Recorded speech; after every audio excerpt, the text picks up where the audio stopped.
Hello and welcome to yet another edition of News18 Yuva Bharat. And as always, we try and keep it centered around what matters to the people, what matters to the youth. And in this case today, the focus is on what actually matters to students and more importantly, their parents. And of course, the educators, the educational institutions who are waiting to welcome children back and perhaps get a certain semblance of normalcy. But are we ready? Where are we in the mind space, and where are we in terms of practicality of it happening? We have the president of IMAN, Rishabh Shah, perennial presence, and I think this is an association which we're very proud of, News18 and the association with IMAN. I also have Mr. Gary Everett. He's the principal of the Laidlaw Memorial School and Junior College, Getty, Ooty, Nilgiris in Tamil Nadu. A beautiful location that. I envy you for being blessed with one of the best locations in the country. But I know it's a difficult job that you have. Ritu Chitnis is a parent joining us from Navi Mumbai. Rituji, namaste. Umid Kaur is a parent joining us from Kolhapur. Namaste, Umidji. I know Arshi Mutreja is a student from the 11th grade, Pathway School, Noida. Rishabh, I'll let you start.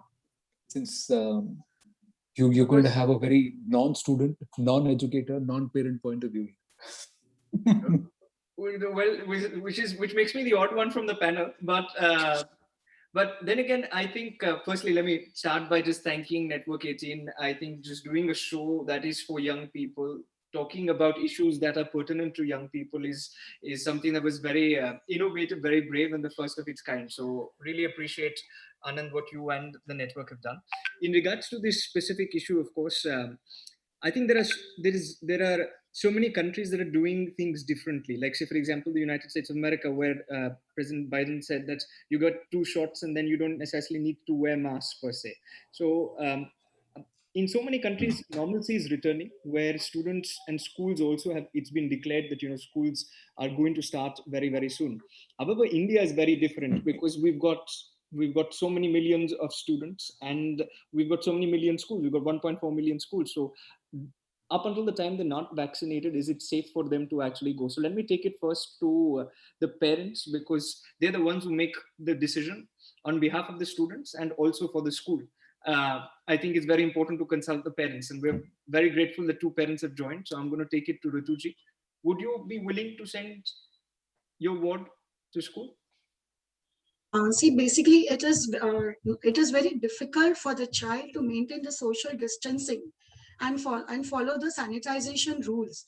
And even it comes to teachers and ancillary staffs to compromise. So I, as a parent, will never, till the time the norms have not come, I will not let my child go to the school. And we as parents, now we have to accept that this is a new normal. Online school is a new normal.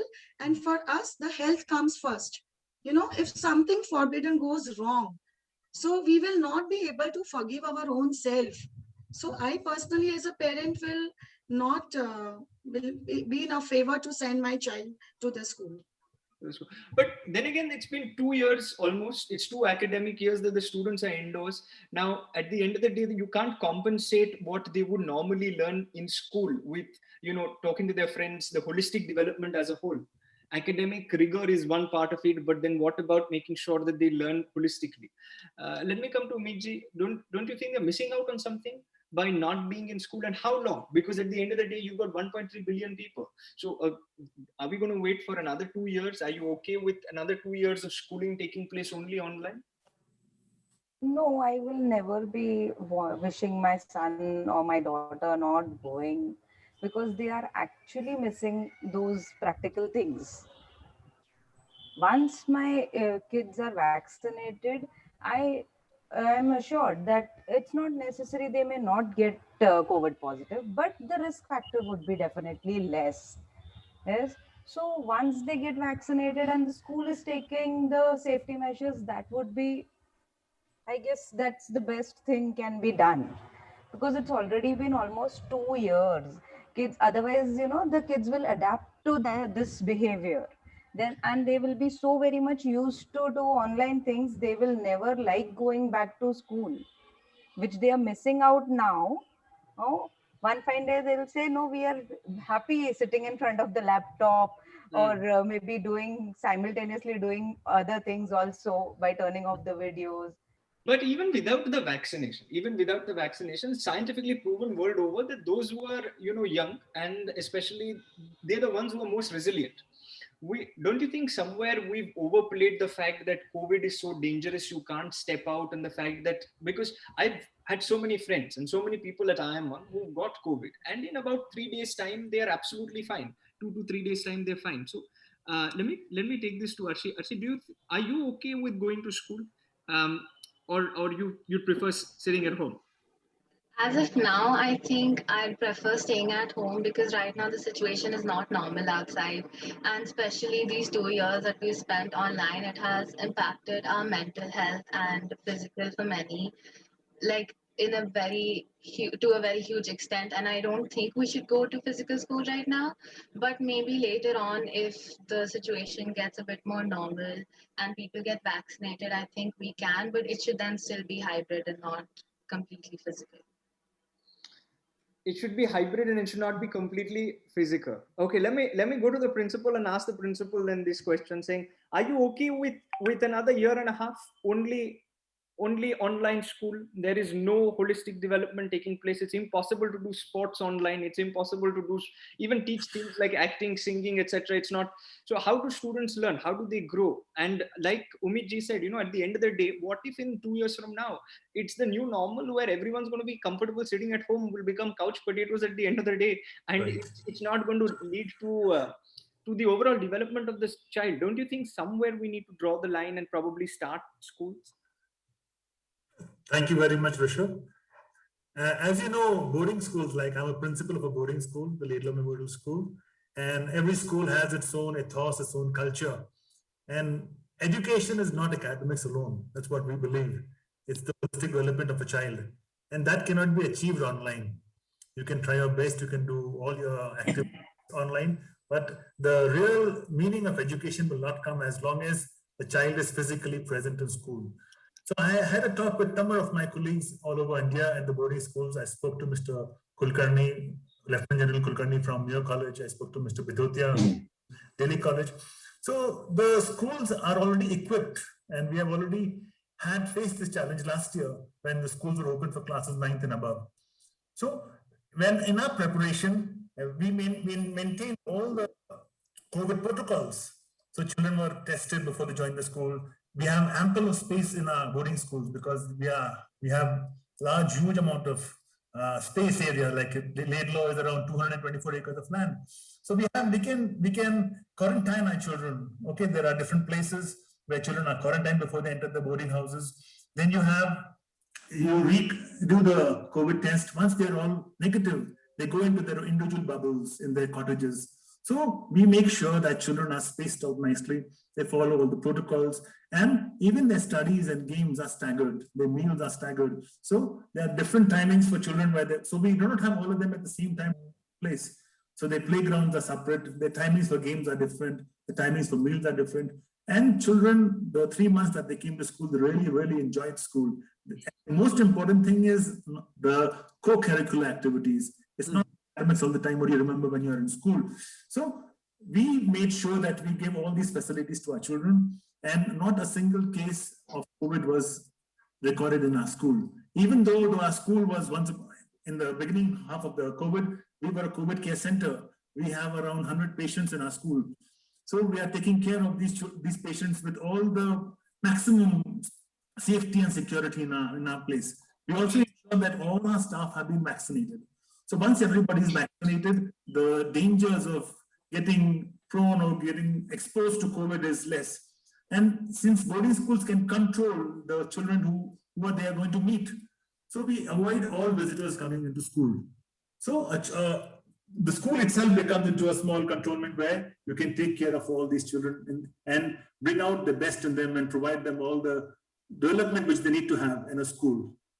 I think that's my opinion, and I feel parents should allow children to come to school. Whereas I've taken a survey of my school children, and I've received, on the first day of survey, I've received more than 50% of the parents who are willing to send their children even after the opening of the pandemic. And there are another 30% of parents who are saying, okay, we'll wait to receive the vaccines. So once we receive both the vaccines, we are most willing to send our children to school. So So there are a few parents who are like Ritu and Urnit, who will say, fine, we'll wait and see and how things move ahead, and then they will send their children. So on the whole, I think in boarding schools especially, parents are willing to send their children to school. That's my opinion, and that's what the survey has shown us this morning. Children have lost two important years of holistic growth. And that's critical. And it's very easy to get into this downward spiral. But my point is that if the elders in the house have gotten vaccinated, send the kids out. By keeping them at home, we are actually reducing their ability to resist diseases. We're actually reducing their ability to fight back. Because it's when they do hard physical activity, when they're up and about, when they've got a busy day where they're waking up at 6:30 in the morning and then they're dead tired at 7:45 in the evening and they crash. And they have a sound sleep for the next 8 to 12 hours before they're waking up at 6:35, 6:40 in the morning again. That rush, that activity, that's what is helping them grow. That's what's keeping them fit.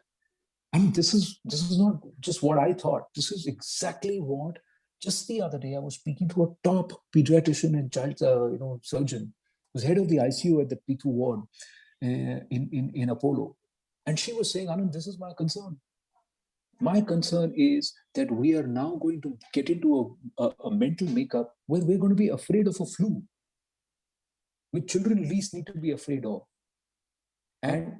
No matter how much it spreads, they will recover. You have to have the confidence in them that they will recover. Who are you shielding? The ones who are least vulnerable. And who are going out? The ones who are most vulnerable. In many homes, elders who are 45 plus, 50 plus, 60 plus are already going to factories. They're going to offices. They're coming to schools, and they're going about their profession when they're more vulnerable. But those who are least vulnerable have been kept cooped up inside the house. It's somewhere, it just looks like we've gotten into the wrong side, where we're looking at this entire picture from a wrong prism. Ritu, do you agree, disagree? Yes, Anand, I agree what you are saying. But see, right now we are on the verge of slowing down the pandemic. But it should not be like this, that if we send our children to school or colleges, it should not be the reverse. The pandemic should not come with a worst as it has come after Diwali. We never expected that after Diwali, this lockdown will come again. So the same thing is a fear of the parents that we should not send children to school. But don't you think we should actually say that there is a possibility my child will get COVID? ज़्यादा से ज़्यादा क्या एक हफ्ता बच्चा नहीं जाएगा, but the child will recover because I've got vaccinated. As long as everybody else, see, where was the worry? The worry was that the kids will bring the disease home, they may act as carrier, and those who are vulnerable in the home, like elders or parents, seniors, may get infected. But if now we get to a threshold of vaccinations, and in your household, if everybody is vaccinated, then why should you hold the child back? See, right now, for me, the atmosphere is very conducive. So, as a parent, I will not take a call to send my child to school. No, I'm just trying to understand. See, you are right. You're well within your rights. I'm also a parent, so I know where you're coming from in terms of having apprehensions. But are we logically approaching our apprehensions, or are we just allowing our fears to also supersede reason? Is what I'm trying to check with you. Umidji, where do you stand? Where do you stand?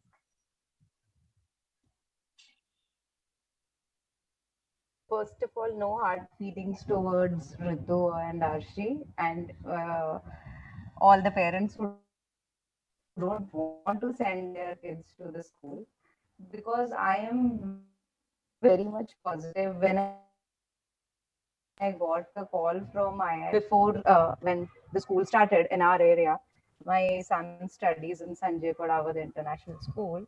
So he went to the school for 2 months and he was in fact very happy going there and being concerned about their health.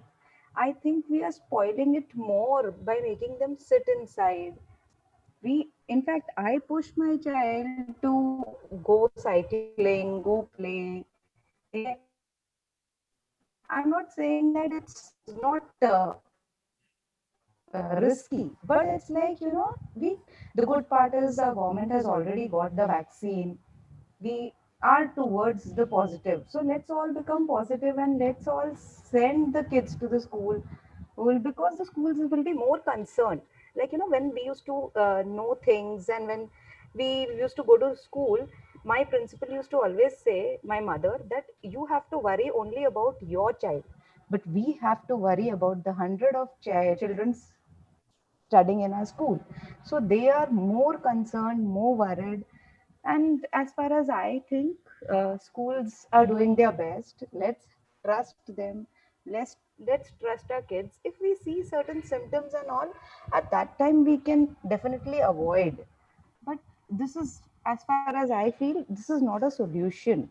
Not sending the child to the school or stopping their physical activities, because already, because of this social media thing and all, the kids are first they were used to sit in front of an idiot box known as a television. Now they are sitting in front of the laptops, or a fourth standard child is having a mobile phone. They will already get attracted to these gadgets. They, in fact, they are more prone to the games and all, rather than like they're not increasing their knowledge anyways. They're not using Google for increasing their knowledge. In fact, they're making it worse, because they're playing games, they are not interacting humanly. They don't want to talk to people around them. They are very happy sitting with their phones. So this is my personal opinion. And once again, if I've hurt somebody, I don't want to intentionally hurt them. And it was a real pleasure talking to all of y'all. No, but there, Anand, you were Please, saying. please, Rishabh. No, no, no, go ahead. No, not at all. See, you're not hurting anybody. I think this is the story everywhere. Everybody is facing this conflict because every parent is also working somewhere. So every parent is also a homemaker. Every parent is also an educator. So and every student is also conflicted because they're also unsure. So there is nobody is hurting anybody here. It's just that how you are thinking. My only aspect is that are we using logic, are we allowing our head to do the thinking or are we thinking by our heart? And that's where the rationale comes to place. But yes, Rishabh, Arshi is also there. Yeah. Yeah. No, so what I was basically, I think I completely agree with Umidji on this one point, that phones are becoming smarter and not necessarily the students in some cases. Because what does happen is that we're living in a day and age where everything's on social media. So let me come to Arshi. Actually, Arshi, you mentioned something very interesting about mental health, and you also mentioned hybrid schooling.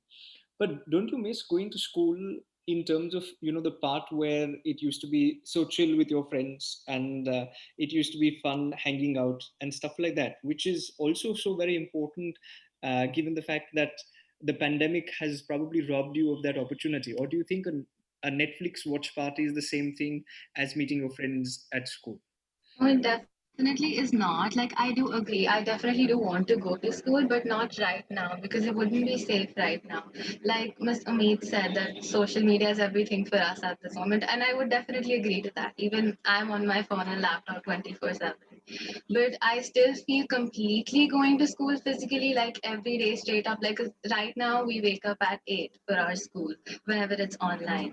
Now we like immediately waking up at 6 o'clock for school and going to that 12-hour schedule again would not be right for anyone. Like I said, mentally, I don't think I'll be able to wake up at 6 suddenly, because I'm so used to waking up at 8 o'clock like for a year now. And now I like again, I don't think it should be completely physically, but you should give students a choice about hybrid learning. Like if I would have a choice, I would go to physical school. Some of my friends would not, because they would say that no, right now I've not been vaccinated, I don't think it's safe and I don't want to. So then I think it should be everyone's personal choice. So yeah. No, I agree. It has got to be. But when do you think you'll be ready, Arshi? When do you think your friends will be I ready? think Once they not get the jab, definitely will they not be ready. ready? After getting the vaccine, and definitely I think at the end of this year, maybe like in September, October, I think it would be safe to open schools completely. So you think that after everybody gets vaccinated, they'll be ready.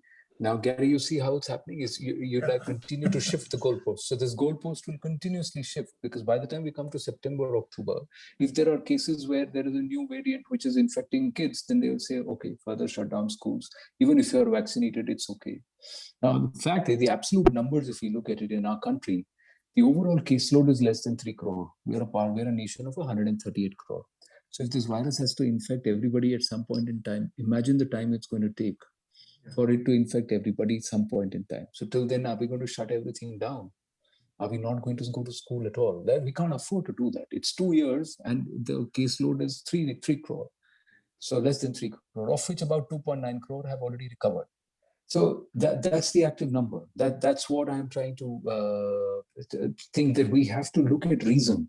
We have to say, get out of this mindset. See, already now the students and RC is expressing a sentiment which many are saying, Gary, that we don't want to get back to that level of physical activity. But at that time, we were saying that the children need to do more, and now we are saying, will they do that much?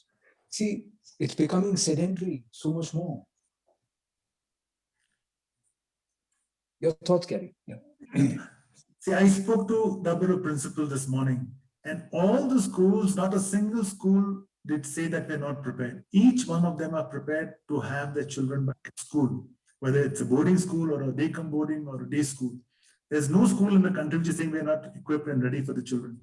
Now, it's very important for the parents to understand. Now, we have different sets of parents in this entire country. Some people believe in themselves, some people believe in others. So, if you're not convinced with the school's promises which they're giving you, so nobody can give you 100% surety that, okay, your child, if he comes to school, he will not get COVID. There are chances. Even in the past, children got sick in school. That doesn't mean the going to come to an end. So if we are taking all the protocols, if we are prepared for the children, if we are having all the safety measures in place, I think schools are very, very safe for you to come back to school. And it's very, very important that a child, only the mental growth is not important. The physical growth is equally important. There has to be a balance between the physical and the mental growth. So parents need to understand this. Children themselves need to understand this. The camaraderie which you form in schools, the meeting of friends, getting together, playing together, eating together, that all makes a big, big difference in the life of students. So you cannot just ignore that fact that, okay, I'll sit at home and study. That's not school. You'll be ending up, I think, like couch potatoes, and just more and more getting thicker and thicker, and then the mind doesn't even work. If you think your mind is going to work and your body is not going to work, so yeah, have a healthy body, a healthy mind. You have to have friends. You have to talk to each other, communicate with each other, play with each other. There has to be that team building. All that friendship has to be there. That's all part of education. And you can't just go with academics and say, okay, I finished my schooling. That's what I believe. So I would like parents to reconsider what they are thinking, their thought process, and even students, what you're going to miss out in life. And I say my children at late long when I talk to them on the online platform, they are not willing to study online. This is how we want to come to school, but our parents are not allowing us to come. So that's the thought process of the child. But parents on the whole also now are beginning to reconsider these things and say, no, fine, I think school is very, very important for children. So what we are waiting now is for the government permission. Once the government gives us the permission, once the parents give us the consent, even if we get 50% of the children in school, we are happy to start, because then others will follow. So if government gives us the permission to open schools and the parents are sending the children to school, we can start with small numbers and then prove ourselves that the children at school are safe. And I think slowly, other parents will also follow. And once again, school will come to normal and everybody. That's what I feel. Thank you. True, but I think very well said, and I totally agree with you. But somewhere I think the challenge is going to be that, and I agree with Arushi, that at least till about Diwali, if we were to say August, September, and maybe mid-October, till the time we as a nation have been able to vaccinate at least 65 crore out of a base of 94 crore. Till then, we will not be able to be in a position where we could say it's safe to open things up totally, because you have to get to a critical number to achieve a certain level of herd immunity via vaccination or by naturally contracting the virus. So it looks like that this drive, which is being planned in July, August, September, where the target is to vaccinate about 65 crore people at that time week, so that we get to about a base of about 80 crore people by the time we finish September. So 25 crore already done. another 60 crore targeted. So 85 crore out of 94 crore will be vaccinated by the 30th of September.